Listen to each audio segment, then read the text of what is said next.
Hello, everyone, and welcome back to the LES Sexologist. Today, I am so excited to have our guest. It is Emily Saur, the visionary founder and CEO of the Pelvic People, a clinician-backed wellness brand dedicated to dismantling the stigma around pelvic pain and restoring joy to intimacy. She is here today to talk about her journey from inventing a revolutionary wearable buffer in her kitchen to becoming a CEO.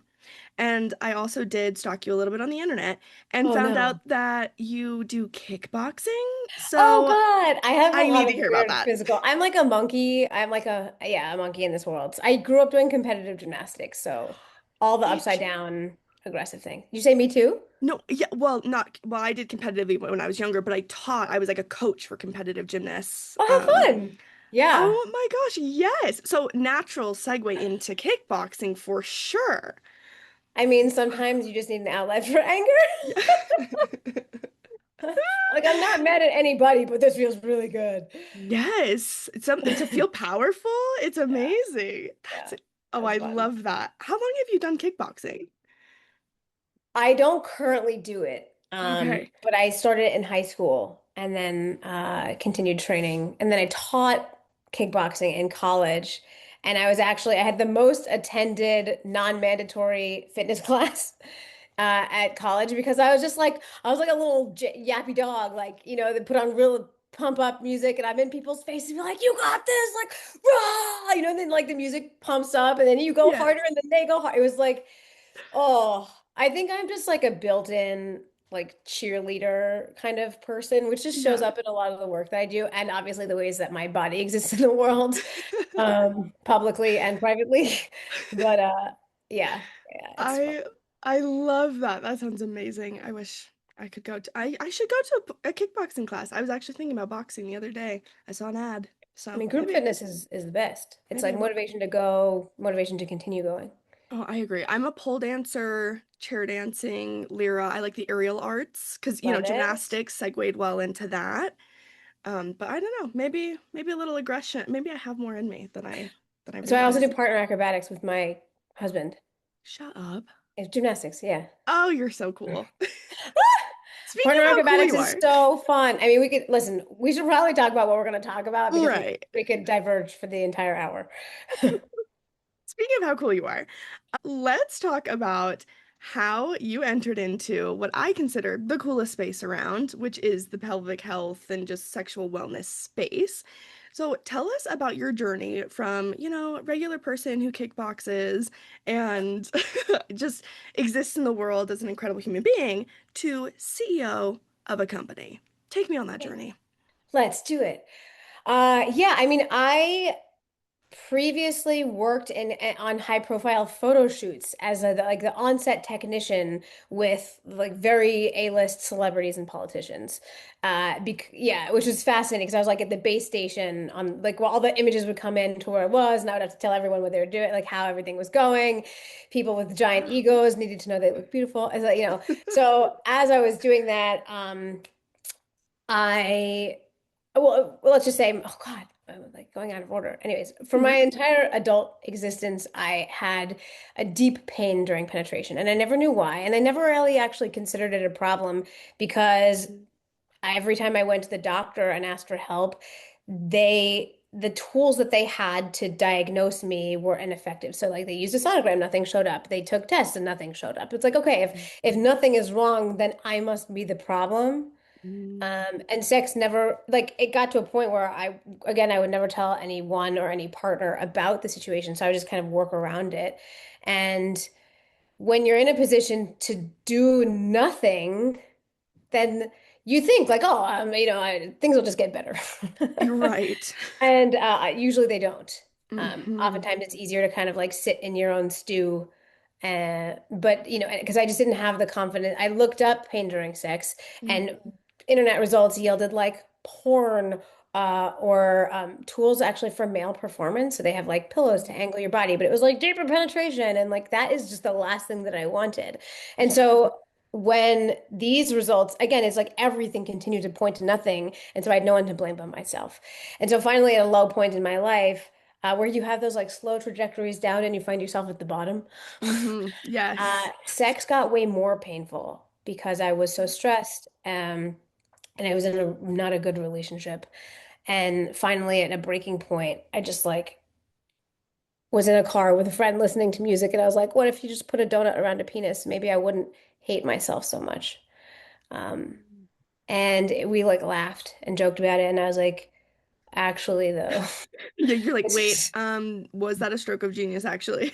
I was like, I was like, I have to try it because I Yeah. can't do this anymore. I couldn't function as a person. I was pushing everyone who loved me away from me. I felt more alone than I had ever felt in my entire life, and I would cry. Like I couldn't stop crying sometimes. It was Mhm. really, really, really sad time. And this idea of a donut around a penis, a pink frosted donut around a penis was just so delightful that I was like, oh, why not? You know, Yeah. and again, that I didn't totally understand what was going wrong.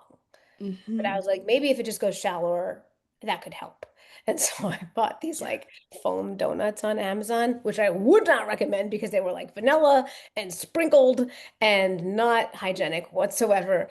But I will say the moment that we tried it and it worked, it was just I felt years of blame Mm. and guilt and shame and just like self-hatred shed. And I remember like my heart opened to the sky and I just cried because I felt like Superman in the moment. And it was like, I have this choice to not be in pain and I also have permission to feel good, which Oh was my God. completely new Yeah. uh, for me for my entire existence. Yeah. And at that point, from that point on, sorry, I realize the story is taking a very long time, but from Oh, that, take your time. I am on the edge of my seat. uh, but I just felt a sense of control over Mm. what I was experiencing.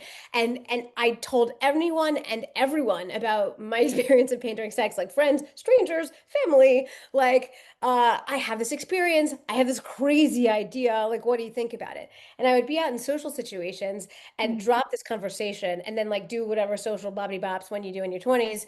And Yeah. then you come back to the group and they were still talking about painful sex like 2 hours later. And before I knew it, the conversation didn't just like start and end, it spread. Yeah. And I went to my local art store and I bought like silicone and I started getting like 3D prints made of molds. And um, very early on, even though the product was like uh, not a comfortable thing to wear, I'll Yeah. just say that. The feedback that I got was like, I've been experiencing pain during sex my entire life, and my fiance and I had painless sex for the first time last night, and like we both cried because we have so much of like a life together to look forward to. Like, thank you for everything that you do. Um, it was just like so heartbreaking and Yeah. so hopeful with every single person who tried those early prototypes. And like from very early on, I had no choice but to keep going. Wow. That is, oh, it's so beautiful because I work in this space so much. I specialize in sexual dysfunction, and the amount of, women that I meet, the amount of couples that I interact with, where they have this, similar story of you, where it's like, well, everything seems, quote, normal when I go to the gynecologist, so it must be something wrong with me. I'm fundamentally broken. And Mm. for them to find out that they're not, and I have seen the difference that your product specifically has made in their life. And yeah, to see that joy on their faces, this hope that it brings them. I mean, you have changed thousands of lives. Like, that must just feel incredible. Well, the cool thing is also is like it does feel incredible. Yes, a million Yeah. times yes.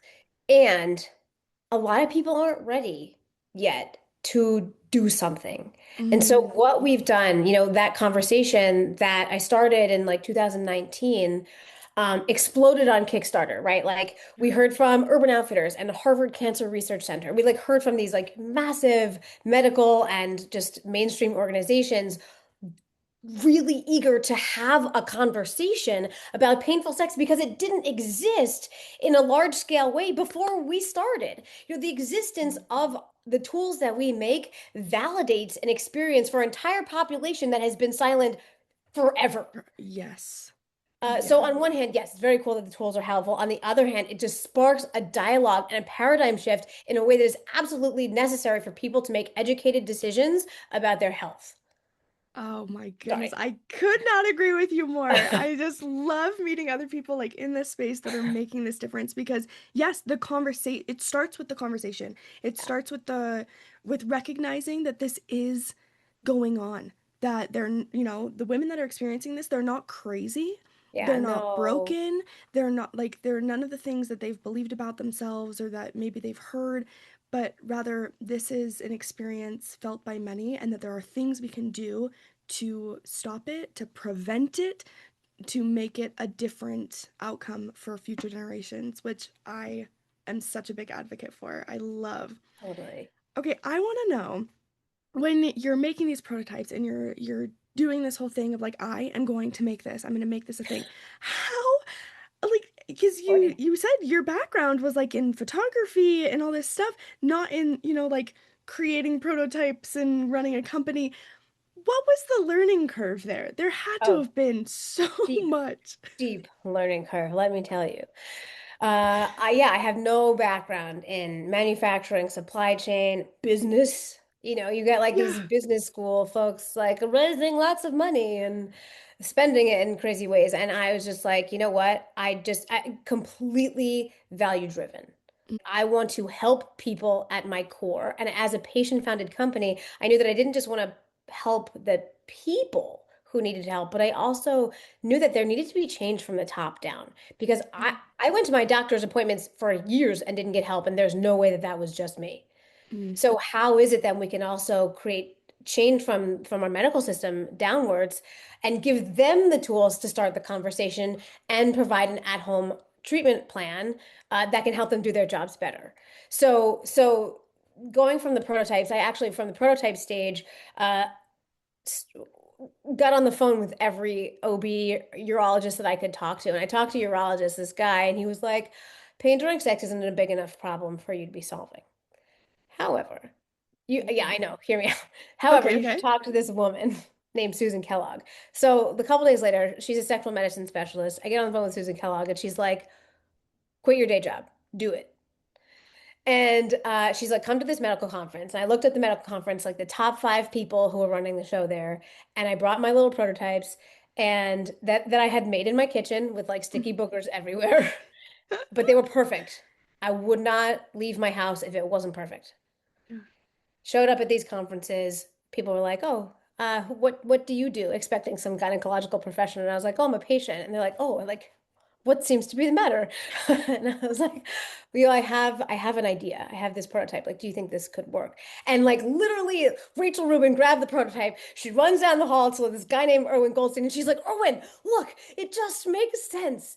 And Erwin's like, "This would be great for my cancer population. Like, this would be great for my endo population. This would be great for my vulvodynia population." And it was like, these were words I had never heard before. But I was like, from that moment on, I just started going to medical conferences to learn because there's no reason why this education should stop at the clinical level. It should be accessible to anyone who wants to understand what's happening with their bodies. So it became our mission, again, value driven, patient founded, to be the vessel that provides that education at a clinical level, translating it in a way that everyone can understand. I Ooh, hope you what? know, I just got full body chills. I'm not even lying to you. I have goosebumps on my whole body. I'm like feeling so like I'm feeling emotional. That was I don't so know what happened. You like get into my soul and wake it up. yes, I'm like that that is just I love the enthusiasm that they had for the product. The fact that you like I can feel the passion so much and I just think of like all the people that I work with and how much, they like the passion that you have, I feel as well. You know what I mean? Where it's like, I want to help, I want to do this thing. Like, and then to have clinicians on board and have their validation as well is just like, wow, what a magical, cool thing. Totally. I mean, and like getting in now, like transitioning into like how in the world did I become a CEO as this like Yes. ADHD misfit? Great question. I'm so glad you asked. Yes. Um, we do things differently. Mm. Because I don't have a business major, because I don't come from like a typical background, like we're not just taking tools that exist and changing the color or like optimizing our finances by like whitelisting a product that already exists and like maybe tweaking it a little bit. Like we're actually using design thinking, asking the questions to the clinicians and to like a large, like group of people just like Yeah. through like our messaging and like our correspondences on social, um finding out what are the problems that aren't being solved, Mm. like what would make people want to start taking initiative, want to use a tool, want to keep using a tool that could help everyone's lives improve, that could help clinicians' jobs be easier, that could help people get to the goals that they want. You could there's so much garbage out there right now. And so anyway, so as a CEO, it's like I have learned how to hire people who know how to do these things. Yeah. And there it is. Yes. I love And that. Like having the humility to be like, I don't know, but I'm gonna hire someone amazing that does. Yeah, but no, that's a I true mean, CEO. but it is my job to Yeah. make sure, my personal job, um, to make sure that we are values driven, that we are quality driven, that we create an ecosystem of affirmation, education, and like tools, Yeah. um, that make a difference. Mm. And then there's like a perpetual like determination to continue doing that. It's not like to meet a financial goalpost or like to lead to be this like ego driven thing. It's like no, I'm sorry, like we uniquely hear so many different stories of Mm. real people with real like relationships and self-esteem issues and feeling of hopelessness. Mm. And being a CEO is being in direct relation with every single person who comes into contact with our brand. That's what being a CEO means to me. Yeah. Oh, well, when I hopped on a call with you to just discuss, the products, I thought for sure I'd be getting, just someone that, talks about products, just, maybe an intern or something. So when I hopped on and it was the CEO of the company, I was like, are you kidding me? This is the coolest thing ever. Like I instantly felt that connection of you care so deeply about connecting with not only like the patients or the clients that may use the products, but also how people like me in the education space or in the clinician space, how we are talking about it, how we use it or advertise it.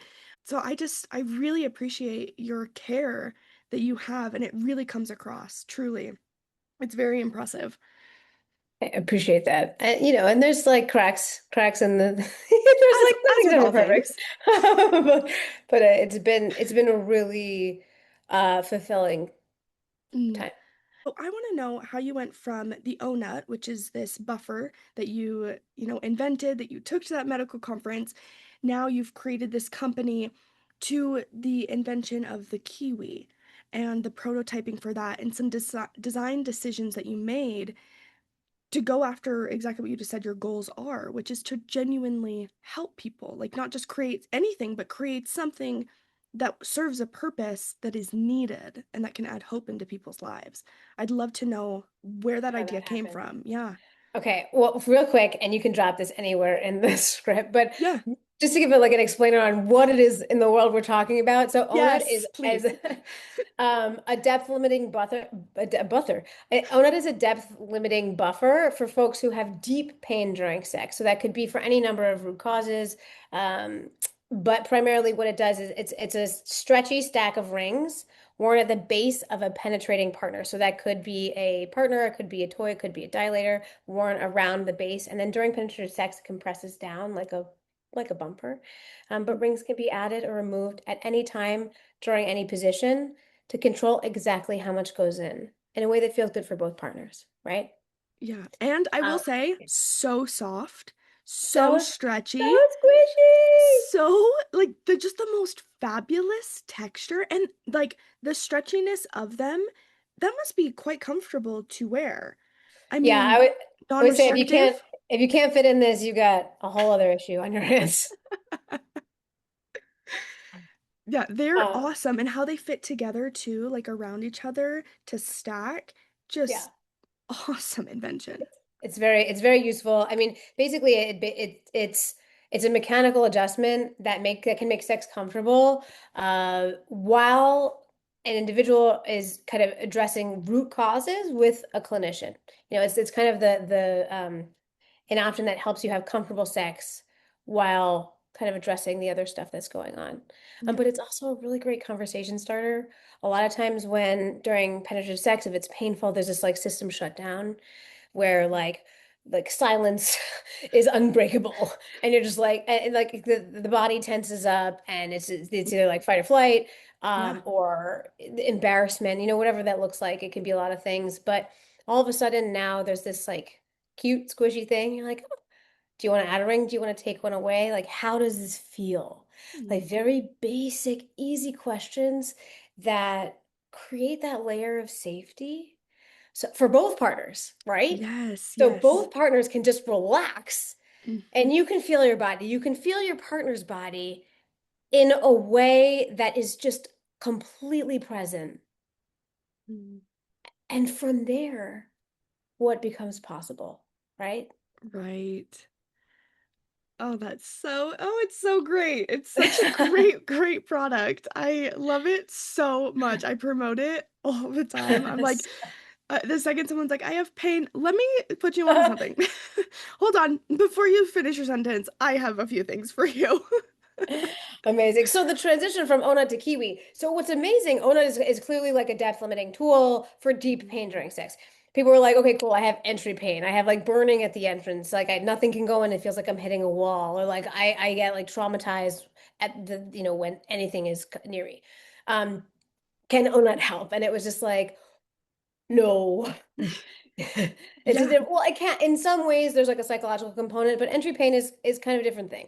Yep. So we knew that we wanted to create a tool that addresses entry pain differently than dilators and wands. There's obviously a place for those. People really like them, they can be effective, and at the same time, they have not seen innovation for decades. Yeah. Okay. They look like penises. They're kind of intimidating. Frankly, I don't like them. Sorry. Mhm. They're also extremely useful, disclaimer, and people do like them. Here we are. Diplomacy. Uh, but like tools are really only helpful if you want to use them, Mm. right? And we know that there are lots of contributors to pelvic floor hypertonicity, that like tension in the pelvic floor. So that we knew we wanted to create something that external that vibrated because we know from orthopedic physical therapy that vibration is useful for muscular relaxation. It's like Yes. the unfortunate thing is as soon as you introduce the clitoris, people assume it's a sex toy. Mm. However, the fundamental function of vibration affects the pelvic floor musculature the same way as other areas. So, Yes. like, we knew that we wanted to create a vibrating tool, but that could also be acceptable to clinicians because we know a lot of people don't want to use sex toys. A lot of clinicians don't want to refer sex toys. Okay. So, we're Mm. going to create this new category that's not a sex toy, but it's also not a medical device. Yes. So it's approachable from either end. Like, Approachable from either side, yes. and it doesn't push either agenda. Like it doesn't make you feel Yes. bad because you need to use it. It doesn't push you towards orgasm, right? So in those early stages of, oh, this is Kiwi, for example. So So it's a cute. multi-purpose myofascial release tool for entry pain. So it's a shallow entry device with clitoral stimulation that can be used externally as well, so that people don't have to start with penetration. Mm. Just as like a little I blurb there. love, I love that it's a multifaceted tool, that it's not just one thing. That's what interested me the most when when I very, very first saw the ads about it. And because Ona I had been familiar with since the Kickstarter actually. But Kiwi and stuff, when that started coming out, I was like, oh, what's this now? Wait a second, it can be used for external like massage on, the glutes and things. I was like, this is great. So the cool thing about it, okay, so like we knew that so we were just going to create an external device, but we knew that we talked to enough clinicians. They were like, you got to get something inside to work the superficial pelvic floor relaxation, just like the musculature at the entrance, that first layer. Mm. Um, but you don't need like 6 inches inside when the superficial pelvic floor muscles are only like an inch and a half deep. So we're like, okay, let's put two and two together and create shallow entry device. But then, it became very clear that motivation and confidence are a Mm. part of at-home tool use, or like at home, just any kind of at-home protocol. Yeah.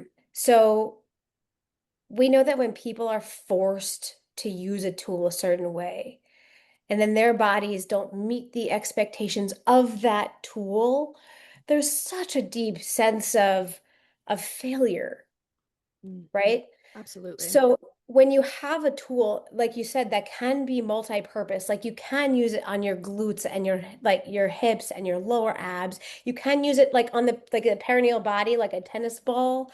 You can Mm. like just massage out like this called bulbocavernosis, ischiocavernosis around the vulva, like the musculature underneath, without doing anything inside. Then people have like we have this canvas of curiosity instead of expectation. Oh, love that. Yes. That was beautiful. Uh, so that's kind of how it evolved. Like we knew that we Mm. wanted it to vibrate and be partly external. We knew that we wanted it to be partly internal, but not too much. And then we wanted it to be multi-purpose and acceptable by clinicians. Can I ask, I'm gonna get real nerdy here, Do about it. the motor and Yeah. also the name. Where did the name Kiwi come from? So there are two motors in Kiwi. So that one is like kind of like a rumbly motor, like a, and Mhm. one's a Yes. buzzier motor, like a zzz. So you have the choice between like the other one, or both of them at the same time at four different Mhm. intensity levels. People get very opinionated about vibration. The other Yes. cool thing about the frequency of the vibration, it goes low enough that it activates what's called the gate control mechanism. So we oftentimes associate vibration with arousal, with Mhm. stimulation. Yeah. However, we also know that if you hold something that vibrates in your hand for like a long time, your hand goes numb. Mm. So vibration also serves a desensitization function. So it basically what it does to your nervous system is like initially it might be perceived as like stimulation or just sensory input. And then the longer it's in contact with the body, it becomes desensitized and it's no longer perceived as a threat. And in Yes. that space of in between, you create positive associations with touch. Mm. Which is so vital when you have someone who, anytime that there's anything, whether it's a finger, whether it's, a penis may be way too much, like anything even very thin that's going and trying to penetrate inward, then it's immediate pain. It's immediately like the body freaks out. Yeah. It's so difficult. So to get them to a place where their body can relax, where their nervous system can calm down enough, and that it can just be more of a relaxed space, that is just going to be life changing for so many people. I mean, you like literally nailed it. Vibration is inherently like when vibration is applied to musculature around the body, it can be extremely relaxing. And kind of like what we were saying Mm. before, if it's not overly pathologizing or overly sexualized, like again, you have this vibration thing and you're like, oh, it's on my genitalia. I should be moving towards orgasm. Like you do not have to do that with Kiwi because it has therapeutic function. And so the function is relaxation. Like you can, with someone recently wrote a review, like it was like a couple months ago now, that they were sitting in front of the TV with their clothes on, with the vibration on, resting against their vulva, and said that it felt like a warm cup of tea for their pelvic floor. Oh, that's Like, so great. may we all have tea together someday. Yes. That's a little too far, but But but no, you know what I mean. right. But Like, I love disconnecting as well, just from like a, sexology point of view, where mm, if every single time we think of any sort of stimulation on our genitals, even, in a clinical space, that it has to lead to some sort of penetration or some sort of arousal, like an increase in arousal, that is not a great healthy relationship to have with ourselves or with our own bodies. And it Mm-mm. does make it more difficult for us to relax and to, when you do want to go into that space, to really choose it. Mm. Whereas if it constantly feels like this obligation that Hmm. the moment there's some sort of stimuli, whether from myself or from someone else, it has to lead somewhere, that is just a really rough relationship to have to our own sexuality and just our own body.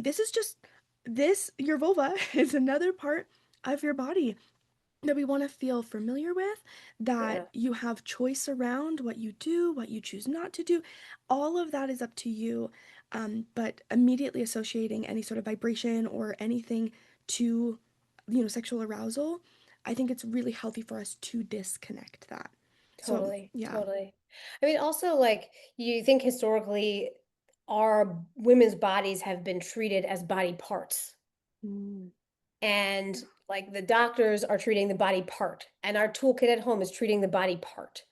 And when we expand that and redefine how um just how to move towards a healthy relationship with our body and like musculature rehabilitation and getting towards diagnosis, all those things, um like with Kiwi, for example, you start broad, start massaging like your legs, like areas that aren't as emotionally loaded, Mm, so that you can feel a sense of success without the pressure of sex or without the pressure of like a doctor fixing something. Just yeah. start in areas that aren't as filled with as much expectation. And then like it really just starts small. Like it's so fun to explore our bodies, like if and when we're able to get there. And then like, yeah, and so as a tool, sorry, as a tool, as a company, as like the whole thing, it's Hmm. like even if we've made some degree of success at some point, there are like inevitably moments in our lives where we're like high as a kite and like low as a rock on the bottom of the seafloor. Yeah. And it's just a matter of like offering ourselves grace in wherever you are, to just start small in a way that like helps you feel good about who you already are. Mm,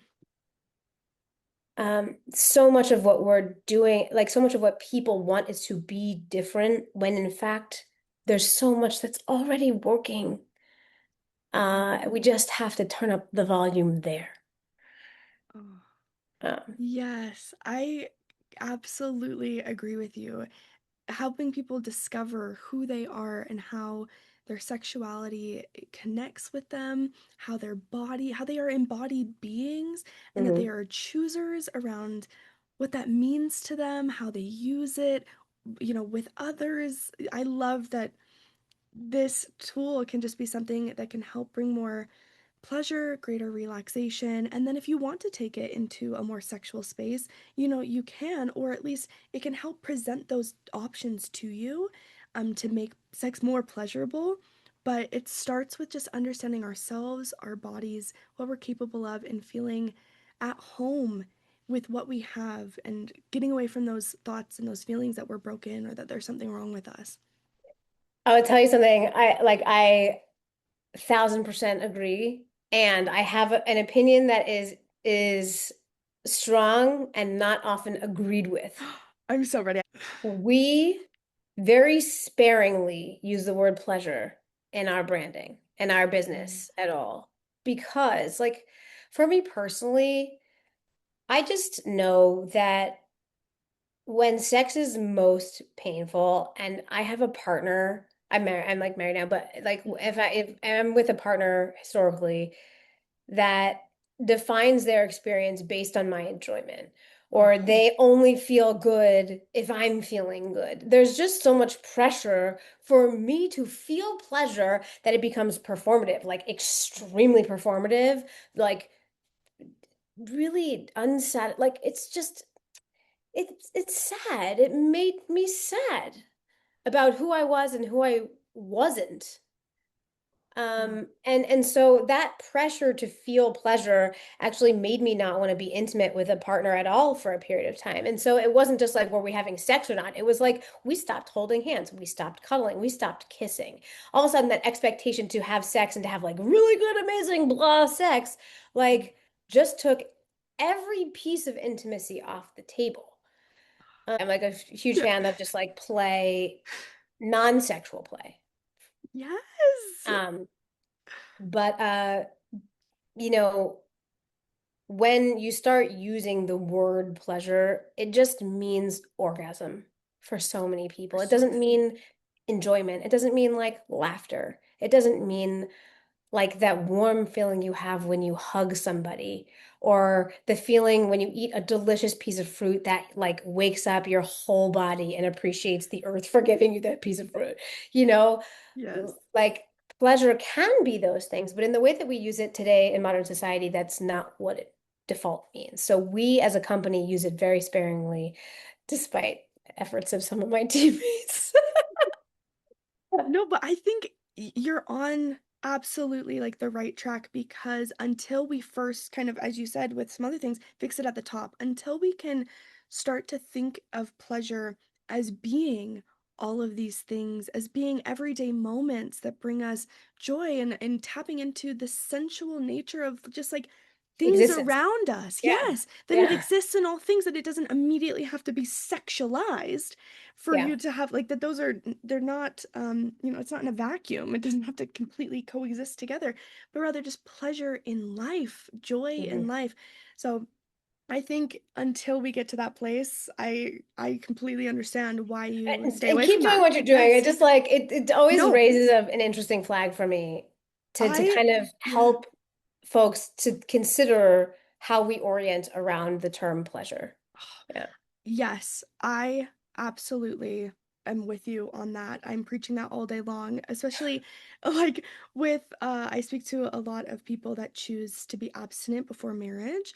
And when, we have to have conversations about, healthy sexuality and how to then not fear pleasure, like the word pleasure or the association, because they only associate it with, sexual things, but they're like, oh, but I'm not choosing that.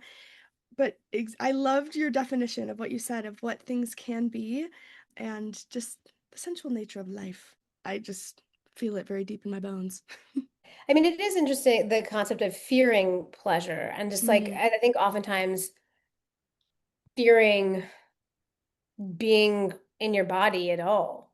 How you market the kiwi, it actually is fantastic for my audience specifically because a lot of the women specifically that I'm working with, if let's say they're engaged and they have not had any, sexual relationships prior to marriage, but they can't even put a tampon in. It's so painful, right? We're setting them up for a pretty painful honeymoon experience if they can't even put a tampon in. That's going to be a problem. Or a lot of times I have clients or that have very, very traumatic IUD insertions. It's the very first time anything has ever been inserted in them. And then it's extremely painful. It can really tighten up, cause that hypertension. It's just really rough. But because of the way that kiwi is made and the multifunctional uses of it, and that it does sit in the middle of that space, of it doesn't have to be this tool used for, in my crowd, like the masturbation side of things, but it's Mm-mm. also not, just dilators where that can feel intimidating. It is such a beautiful place for people to come to and a tool that they can use that's approachable, and it has helped. I know just off the top of my head, at least four clients of mine that were in those circumstances where they were preparing to get married. They wanted to have, an enjoyable sex life. This was a choice that they made to, stay abstinent before marriage, but it was going to be painful because they couldn't even put in a tampon. So introducing the kiwi and having them use that as a tool, it made it so all of them that used it did not have All of painful them? Oh, how honeymoons. Isn't exciting! that amazing? It is so wonderful. I Oh, mean, I've it's recommended it to like, yeah. 30 million whatever people, but like four, I know for sure, they got it. They used it prior. That we went through all the different techniques. They also, they met with a pelvic floor therapist Yay. and they had the most incredible honeymoons that was just so connective with their partner that they were really able to have such a wonderful time because they were able to use this tool Oh, now beforehand. I have chills. I have Oh, chills. Oh, I mean, ultimately, at the end of the day, it's about human connection. yes. It's not about like the Amen. best sex ever. It's like literally, it is human connection. It is is loving who you are with another person. Mm, Uh, amen. and Hallelujah. not pleasing them and not performing for them and not pretending for them. None of those Yeah. things. It is Yeah. loving yourself for exactly who you are with that other person for exactly who they are, you know? Um, Yes. yeah. I actually wanna read, there's a letter that comes in every box. Yes, Um, please. because, when I first created the Ohnut packaging back in the day, I wanted it to be and say everything that I would have wanted to hear when I was in that really dark stage of my life. Like, and I, I watched, if you haven't seen the Mr. Rogers documentary, Oh, I and if you have. want, I oh my have. God, if you want, I mean, a good cry and some self-love, oh, that movie hits so hard. So I basically watched that movie, cried my face out, and then wrote this letter that to this day goes in every box. Oh, I'm so ready to hear it. Well, I mean, I've seen it myself, but I'm ready to hear you read it. So this is the Onut version of it. There's also a Kiwi version, but it says, "You made it. A big congratulations not only on your new Onut, but also on all the hard work that led you here. The journey is never easy. I tell you with my full heart, you are sexy exactly the way you are. You're a problem solver, a shoulder to lean on, a spreader of joy. You put a lot of love out there, and you deserve to live that love you share. So, in the spirit of curiosity, embrace adjustment, awkward moments, and small, mighty victories, and know deep down, but not too deep, that you're doing great. Now go play. All my love, Emily." Oh, that I still got get me. super emotional. That's so beautiful. That is the message so many women need to hear. And the fact that you have created products that help them to feel that truth. What a Yeah. beautiful message. And, in like a crazy way, it's like the future of pelvic health and women's health and AFAB people's health, like, people of all gender identities, um, is human centric. It Mm. is whole body, human centric. And by including this letter in every box, every doctor who recommends our tools also sees that letter. And they also know how much bravery it takes for someone to make that appointment and to show up and to be in an open-minded space to potentially take feedback and take action. So clinicians aren't just treating a body part anymore, they're working with another human being. You're gonna just, fix the world. I'm convinced. Kiwi and Onut and the other products that you have, like they are just the fact that you guys are like somewhat of a new company-ish. I mean, you're not that old because you In the designed. scheme of like femtech, we like when we started, there was like a women of sex tech group, and there were like 20 of us in there who all turned out to be like very successful founders. And everyone was talking about orgasm, and I was the only one talking about pain. And that was, and that's anyway, whatever, it's a small story. But like that was in 2018. And so from 2018 into now, the conversation is totally different. Right. And it's beautiful to see the progress that this space has made and just women's health in general, the research, the empowerment that's coming from women, us saying, "Wait a second, pain isn't normal. Let's stop Yeah. normalizing it. Let's address it." Yeah. It is so beautiful to see even just in recent months this year the definition change or the name change of PCOS to PMOS, Love it. and also like endometriosis studies Hmm. being much more prevalent and we're learning so much more about it. Early um, diagnostic tools. Yeah. yes, and then also having there's just so many more resources being able to do pap smear tests at home rather than having to go Hmm. to a gynecologist. Hmm. And if you have any sort of sexual trauma, like giving a little bit more empowerment there. The clitoris, finally, for the first time in human history, the nerves of the human, the clitoris being mapped out. Instead of And on a cow. yes, Thank just you. thank you to the researcher in Amsterdam. She Yeah. is, incredible. I'll be praising her name and her team. It's just so exciting to see how much this space is moving towards progress.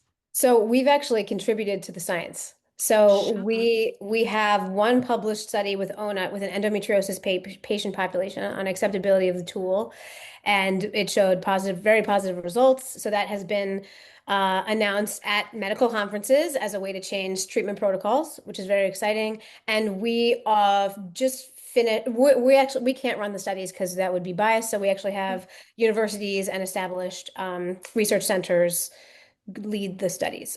So we have another IRB approved study with Kiwi testing efficacy of Kiwi as well. So that will also hopefully yield positive results and then be presented at conferences, pelvic pain, all different kinds of pelvic conferences moving forward. So Oh, that's so contributing to the exciting. science is just as important to us as well.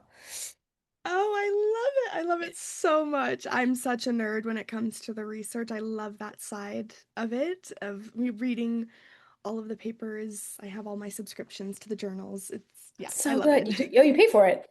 Luckily, I have the student stuff or like the professor. It's so crazy how they gatekeep, how they like paywall Right. all of the scientific literature, which again is like part of what we do as a patient-founded, clinically backed company is like be the translator. We have access to the research articles as well. And similar to you, it's like our job as translators to distribute that information Yeah, at make it large. accessible. Exactly. Yeah. Because yeah, I Yeah. always make sure that I'm affiliated with a university of some kind, so I have Yeah. so I'm able to access their library of all the research papers, and then I distribute Genius. that to, Wow. If the there's people. one thing to take away, it's associate yourself with a university so you can have access to research papers. Yes. Yes, absolutely highly recommend because yeah, that's well worth. Well, Amazing. is there anything else that you would want listeners to know about your products, about you? What are you most proud of when it comes to the pelvic people and the products that you've made? I'm honestly, one of the things I'm most proud of is just how much attention we pay, to Mm. how much we listen to people on a daily basis, on like a monthly basis, on it. Like we just listen to what people are angry about, the pain that people are feeling, the joy that they want to feel, and we base all of our decisions around that, like all of our messaging, our products in particular. And I think again, a lot of businesses lose sight of that in order to like grow or make money or meet someone else's goals who's funding them. Um, and we fortunately have been bootstrapped and so we don't owe answers to anybody, which means we get to stay value driven. And Oh, I that is something I'm very, very proud of. oh, that's so amazing. And that really comes through everything that you do, the products that you make, the marketing for them, also like your website, so awesome, very informative. Love the imagery, by the way. Such a random tidbit, but I love I love the when you go onto the main page and it has the beautiful like Greek goddess and just the curves. I love everything about it. Amazing. It just feels very personable and yet people driven, which it makes it so easy for someone like me who educates and who works with these types of populations that have pain and that are seeking help. It gives me so much confidence in saying, here's this tool, here's this website, here's this company that really cares about you. They're not just trying to sell something, but rather they are making things for the exact thing you're talking to me about. And this can help and bring a lot more hope into your life. So just thank you so much for everything that you do. I Thank really you so appreciate much, it. Nikki. And I Your appreciate joy your is time. infectious. I am so excited for everyone in your world and the world, everyone in their worlds, because it's just a space that needs like enthusiasm, and enthusiasm breeds more enthusiasm, you know? Yes. So just like bring on the hard conversations, like the conversation that you're afraid to ask, do that one first. Like, I'm afraid to say this to my partner. Oh, maybe you should do it. Like, oh, I'm like afraid to like do this thing. Okay, cool. Yeah, yeah, that one. Or just like just starting that conversation. I tip my hat to you so much and to everyone listening. Be bold, be brave. Like, you can do it. Like, you already Thank are doing it. Like, just the fact that they're like you're even listening is like a yeah, step. you're So, taking this, yeah, you've taken so many steps just to listen. So thank you totally. to Yeah. everyone. Emily, I hope to one day see you at, a gynecological conference. One day I'm going to meet you in No, person and run up to me. Don't even say hello. Just give me a hug. And I'll be like, yes. I'll be like, yeah, I'm just so, so happy to have met you, at So least in this fun. way. This was Yes. so wonderful.